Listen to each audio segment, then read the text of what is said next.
The actual interview is only part of the process. It is important to follow up after the interview. Here are some tips. I believe that it's always good to follow up after the initial interview, even if the person that you're interviewing with doesn't contact you. If you actually show the initiative and try and contact them, give them a reasonable amount of time, a couple of days. You could send a letter that says, hey, I just wanted to let you know I'm still interested. I wanted to thank you for your time. Thank you for the initial interview. Please feel free to contact me if you're interested, and keep it simple like that. Let's say another few days goes by, or it's the next week.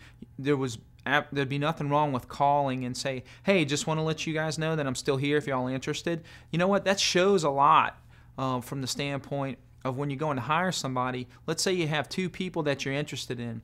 And you got to understand, when you run your own business, you're very busy day in and day out. When hiring is a very tough process. It takes a lot of time. It takes a lot of money. And to take that time and set it aside when you're trying to run a business is hard. So I can understand how prospective employees might think, God, are they ever going to call me back? But you got to put the shoe on the other foot and understand that, well, they're busy too. But with that being said, what you want to do is keep your foot in that door. Let them know you're still there. Let them know you're still interested. Don't call them every day and annoy them. But if you can, send a note in the first week, the second week, give them a call and just say, hey, I'm still here. You could send maybe a nice email or just a short email saying, hey, I want you guys to know I'm interested. If I have two people that I'm really having a hard time deciding over, the one that shows more motivation a lot of times will get the job. And waiting to hear back from an employer can be the hardest thing about looking for a job. You may send out 100 resumes, fill out tons of applications, get invited to interviews, and nothing happens. Don't get discouraged. It is part of the process. There are other issues that can affect whether you're hired. Some include background checks and drug testing. Clearly, we do have drug testing, which is also common with most employers today. I will tell you, however, for us, drug testing is the hair collection. And by that I mean you actually have your hair cut, a very small piece, but your hair is cut, and it will go back 6 months in time in terms of tracking if, in fact, there are any drugs in your system, because we do take it very seriously. And you have to pass the drug test to go forward in our process. In addition, there might be other pre-employment tests, such as a personality test or a computer skills test. The purpose of these tests is to see if you are a good fit for the position. Some may offer you a position on a probationary period. All of these are issues that you need to know about when you negotiate your expected start date, salary, and benefits. Once you are offered a position, and before you accept an offer, be sure that you are clear on all details, including vacation, health, and retirement. These issues should only be discussed when a job offer is pending. Know what the market is for that particular position. If you know that, you can go in and have an idea of what you can actually offer.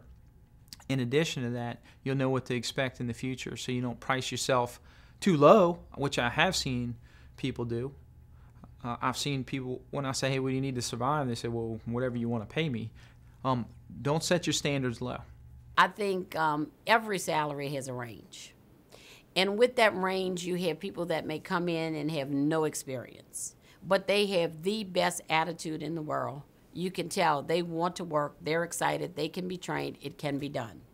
Then you have people that come in and they have a wealth of experience. So there is always a range. But I think every job has the capacity of being negotiable in terms of a salary. When jobs are scarce, or if you are just starting out, you may want to consider taking less hours or pay to get your foot in the door. It could lead to a full-time position, promotion, or greater pay once you get yourself established within the company. You never know where life's going to bring you, so it's good to have more options than not. When they graduate, we try to let them know any job you get is a foot in the door. When I first graduated, I worked midnight to 8, Monday through Friday, and every other weekend. Again, with the population, people get sick 24 hours a day.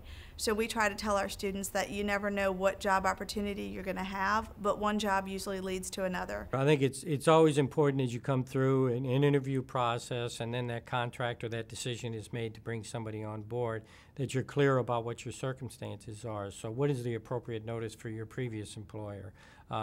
What sort of commitments might you have that's in front of you? What are the kinds of things from a standpoint of either perhaps a vacation that you may have some expense tied up in, and or some commitments to the family in some sort of fashion that you may have. You could have, if you will, an ill parent or a child that needs additional attention. So those things, and being real clear about that with your employer so that your employer understands what your circumstances are is very helpful. Getting a job offer can be very exciting, especially if you've been looking for a long time. However, before accepting a job, you need to make sure it's the right fit for you and your situation. If it's not a good fit, don't accept the job offer. This program has been brought to you by the Workforce Investment Boards and Business and Career Solutions Centers of Southeast Louisiana, funded through a grant from the U.S. Department of Labor.